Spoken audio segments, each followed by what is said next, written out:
तुम्ही पाहत असलेले हे 60तील तरुणांमध्ये निरोगी आरोग्याचा संदेश पोहोचवण्यासाठी सायकलिंग मोहीम करत आहेत. त्यांनी कोलकाता ते कन्याकुमारी ही सायकल मोहीम पूर्ण केली. ते पुण्यातील यंग सिनियर सायकल क्लबचे सदस्य आहेत.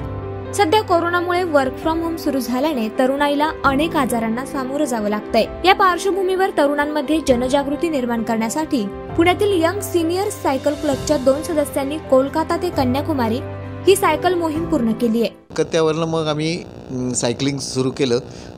ते पूर्ण खाली कन्याकुमारीपर्यंत 25 दिवस लागले. 2900 किलोमीटर सायकलिंग केलं. वाटेत खूप काही वेगवेगळे अनुभव इतके वेगवेगळे अनुभव आले.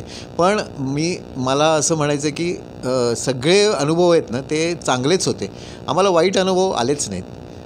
मुख्य बऱ्याच लोक आम्हाला मदतीला यायचे. काही लोक चहा पाजायचे, काही नाश्ता खायला घालायचे.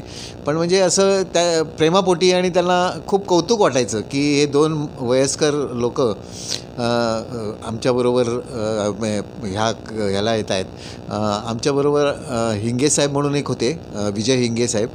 ते स्वतः फॉरेस्ट ऑफिसर होते. तेही रिटायर झाले आणि त्यांचाही हाच छंद होता. म्हणून आम्ही दोघेही तिथून कलकत्ता ते कन्याकुमारी असा पूर्ण प्रवास केला. त्यांनी रोज सरासरी 115 किलोमीटर अंतर पार केले. दरम्यान सायकलिंग हे केवळ वयावर नाही तर मानसिकतेवर अवलंबून असतं, असं हे सायकलपटू सांगतात.